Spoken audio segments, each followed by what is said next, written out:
ఎన్నడూ జై తెలంగాణ అన్నటువంటి ముఖ్యమంత్రి గారు కొత్తగా ఈసారి బతుకమ్మ నిమజ్జనంలో పాల్గొనడం కూడా విచిత్రంగా అనిపించింది. మంచి ఆహ్వానించదగ్గ పరిణామమే అనిపించింది. గిన్నిస్ రికార్డు కోసము బతుకమ్మని చేసిరు. మరి రికార్డుల కోసం కాదు కదా, ఎప్పుడు మేము రికార్డులు అనుకోలే.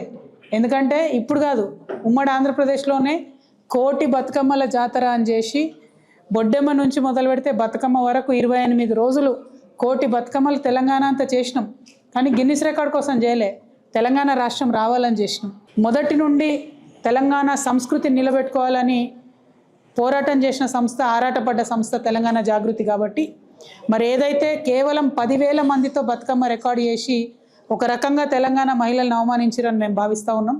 కాబట్టి వచ్చే సంవత్సరం తెలంగాణ జాగృతి ఆధ్వర్యంలో 1,00,000 మంది మహిళలతోని మేము బతుకమ్మ సంబరాలు చేసి గిన్నిస్ రికార్డు ఎక్కించి ఖచ్చితంగా బతుకమ్మ పండుగ అంటే తెలంగాణ ఆడబిడ్డల పండుగ అనేటటువంటి విషయాన్ని నిరూపిస్తాం. ప్రభుత్వం మా మరుసటి సంవత్సరం మాకు పోటీ వస్తే దాన్ని కూడా బ్రేక్ చేసేటట్టు మళ్ళీ వేస్తాం.